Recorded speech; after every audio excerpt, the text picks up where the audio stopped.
नमस्कार, मैं हूं पवन त्यागी।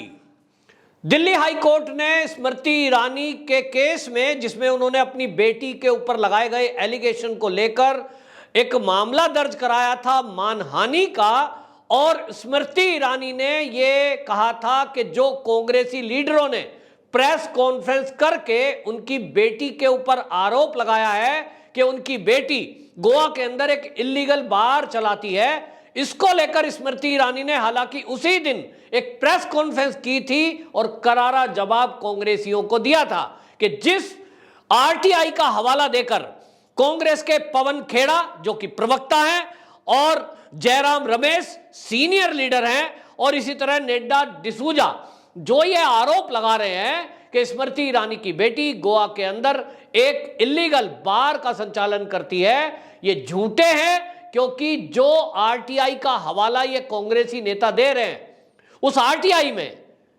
स्मृति ईरानी की बेटी का नाम ही नहीं है, तो फिर किस बिना पर ये प्रेस कॉन्फ्रेंस की गई, ये झूठ बोला गया।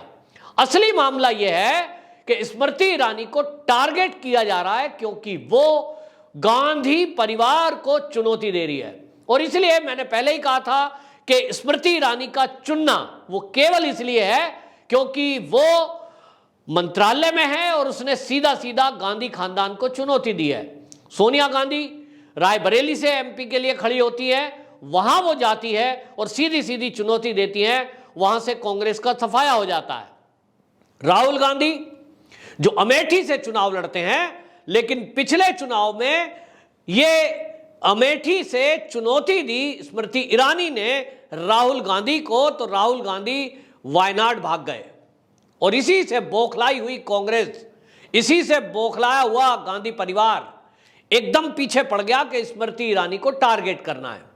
तो पहले स्मृति ईरानी को पर्सनली टारगेट किया गया, लेकिन जब उनके वो बाण नहीं चले तब फिर अब बेटी को इस राजनीति में घसीटा गया, जो कि बहुत दुखद है। सब लोगों ने इसकी निंदा करनी चाहिए क्योंकि राजनीति में आप हैं तो आप अपनी राजनीति के लिए दूसरे की कमी खोजिए, कोई कमी मिलती है तो उस पर बात करिए, लेकिन अगर किसी झूठ पर आधारित आप किसी का अपमान करेंगे ये कतई सहन नहीं होगा, और वो भी बच्चों का, लड़की है या लड़का। लेकिन अगर किसी का बच्चा राजनीति में नहीं है और वो पढ़ाई कर रहा है तो उसका कोई लेना देना इन बातों से नहीं होना चाहिए और उसको इस तरह से डिस्टर्ब नहीं करना चाहिए। लेकिन कांग्रेसियों ने, और वो भी वो कांग्रेसी जो काफ़ी सीनियर हैं, क्योंकि जयराम रमेश जो कि आप देख लीजिए 60+ के करीब है, उनके द्वारा इस तरह का कृत्य करना ये अपने आप में बहुत शर्मनाक है।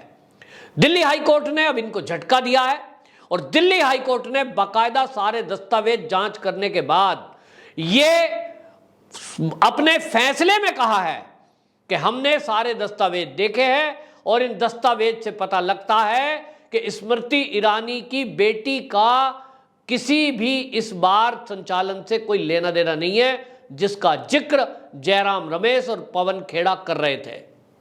और इसीलिए आपको बताएं, पहली हियरिंग में जो दिल्ली की हाई कोर्ट है उसने ये आदेश पारित किया था कि ये जो कांग्रेस के नेताओं ने प्रेस कॉन्फ्रेंस करके स्मृति ईरानी की बेटी को टारगेट किया और ये कहा कि ये एक इलीगल बार चलाती है, जिस आरटीआई का हवाला इन कांग्रेसी लीडरों ने दिया था उसी आरटीआई को स्मृति ईरानी के वकीलों ने दिल्ली हाई कोर्ट में रखा था, और उसमें क्योंकि स्मृति ईरानी की बेटी का नाम ही नहीं था इसलिए कोर्ट ने पहली सुनवाई में ही यह आदेश दिए थे कांग्रेसी लीडरों को कि 24 घंटे के अंदर अंदर जो भी आपने सोशल मीडिया प्लेटफॉर्म पर फेसबुक, इंस्टाग्राम या ट्विटर उस पर यह पोस्ट डाली है जिसमें आपने ये लिखा है कि स्मृति ईरानी की बेटी एक इलीगल बार चलाती है, इन सबको डिलीट किया जाए।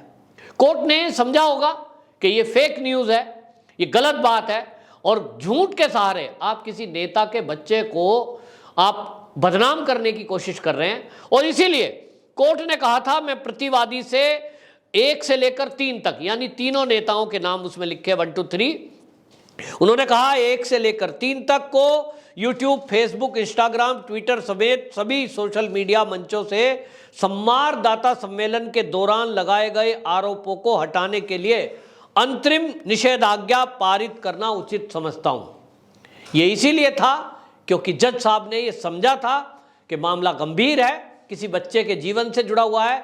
एक नाबालिग बेटी जो अभी पढ़ रही है उसको इस तरह से बदनाम करना, बार संचालिका बताना, ये बहुत ही गलत और शर्मनाक है। इसको लेकर अब कांग्रेस को मुंह की खानी पड़ी है। अब दिल्ली हाई कोर्ट ने जो आदेश सुनाया है उस आदेश में बाकायदा अब सोशल मीडिया पर वो कॉपी है और उसमें साफ साफ लिखा है कि स्मृति ईरानी की बेटी का वो जिस बार का जिक्र कांग्रेसियों ने किया है उस बार से कोई लेना देना नहीं है। उसका लाइसेंस बेटी के नाम पर है ही नहीं और जिसके नाम पर लाइसेंस है उसका स्मृति ईरानी से कोई लेना देना नहीं है। यानी एक तरह से बिल्कुल इनके झूठ को झुठला दिया है।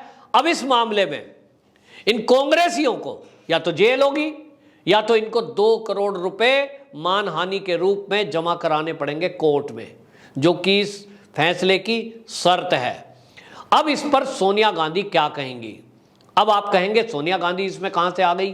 तो मैं आपको बता दूं, मैं पहले भी कह चुका हूं कि कांग्रेस के अंदर किसी कांग्रेसी की, चाहे वो मुख्यमंत्री हो, चाहे वो कैबिनेट में जब केंद्र में सरकार थी कांग्रेस की, तब चाहे वो प्रधानमंत्री हो, उसकी हिम्मत नहीं है कि वो प्रधानमंत्री होते हुए भी गांधी परिवार की इच्छा और इजाजत के बिना कोई फैसला दे दे।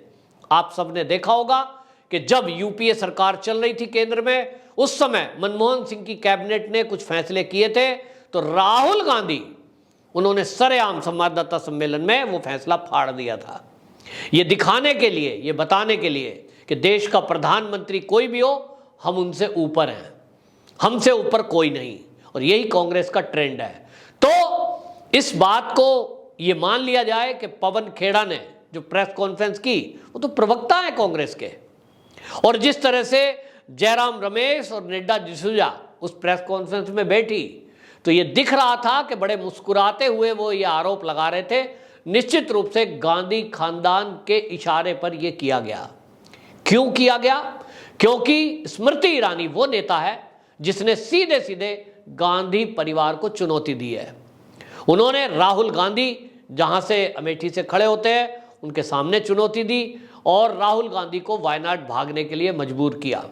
उन्होंने सोनिया गांधी को चुनौती दी, उन्होंने प्रियंका गांधी वाड्रा को चुनौती दी। उत्तर प्रदेश के चुनाव में सीधा सीधा प्रियंका गांधी वाड्रा को टारगेट किया और इससे ये गांधी परिवार बौखला गया। ये कौन है? ये 2 दिन की आई हुई अभी राजनीति में महिला, ये हमारा मुकाबला करेगी? अभी तक कांग्रेस के दिमाग में, इन गांधी परिवार वालों के दिमाग में ये गलत फहमी है कि हम तो राजा परिवार हैं, हमारे खिलाफ तो कोई इस देश में बोल नहीं सकता। और इसलिए हमने देखा है कि आप देखें कि जब ईडी इनसे पूछताछ के लिए बुलाती है, भारत के अंदर कई लोगों को बुलाया जाता है, इनकम टैक्स हो, ईडी हो या कभी कभी पुलिस, कोई केस के सिलसिले में पूछताछ करना, और वो भी न्यायपालिका के आदेश पर, यानी जो कोर्ट का सम्मन जाता है। लेकिन उसके बदले आप जवाब ना दें और आप भीड़ को सड़कों पे उतार दें, कांग्रेसी सड़कों पे उत्पात मचाएं और यह कहा जाए कि केंद्र सरकार बदले की कार्रवाई कर रही है। कौन सा बदला? अगर केंद्र सरकार कांग्रेसी ट्रेंड पर चल रही होती, यदि मोदी जी इंदिरा गांधी के तर्ज पर चल रहे होते, यदि मोदी जी यूपीए की सरकार जैसे चली थी वैसे चल रहे होते, तो आज के समय में मैं गारंटी से लेता हूं कि 1 दर्जन से अधिक कांग्रेसी नेता, सोनिया गांधी, राहुल गांधी, प्रियंका और रॉबर्ट वाड्रा समेत, ये सब जेल के अंदर बंद होते हैं। ये आज जेल में नहीं है। इसका मतलब यह है कि मोदी जी उस तर्ज पर सरकार बिल्कुल नहीं चला रहे जैसे कांग्रेसियों ने चलाई थी। कांग्रेस के सरकार में कौन भूल सकता है कि उन्होंने साध्वी प्रज्ञा ठाकुर को आतंकवादी बताने में कोई कोस कसर नहीं छोड़ी थी। उन्होंने कर्नल पुरोहित को आतंकवादी बताकर जेल में डाल दिया था।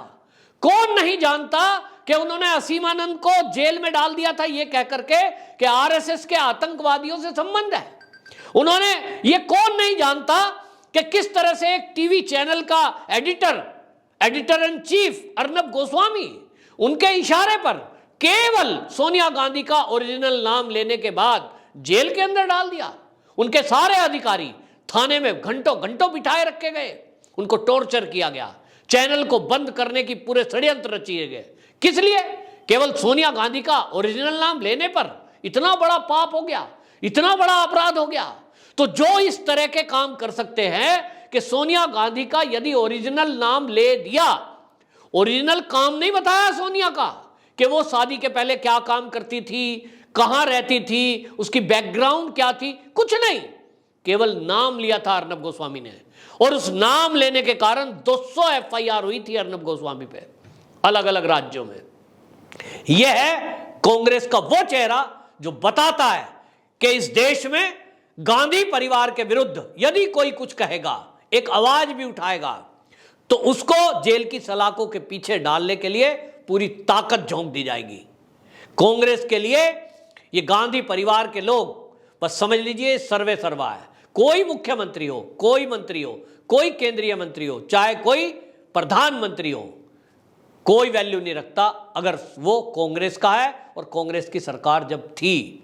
तो आज इनको कैसे सहन होगा कि एक ऐसी नेता जो अभी अभिनेता से नेता बनी है और वो इस गांधी खानदान को ऐसी चुनौती दे रही है कि वो अपने संसदीय क्षेत्र को छोड़कर भागने के लिए मजबूर है। तो इनको लगता है कि स्मृति ईरानी को बदनाम करने के लिए तो इनके पास कुछ है नहीं।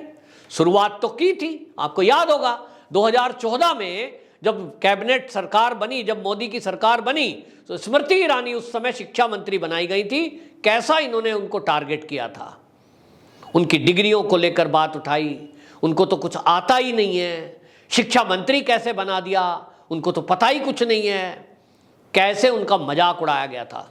ये सब हमसे छुपा नहीं है। बहरहाल अब कांग्रेस को करारा झटका लगा है और अब ये कांग्रेसी तीनों जिन्होंने स्मृति ईरानी की बेटी को बदनाम करने की कोशिश की थी, उनका खुलासा हो चुका है।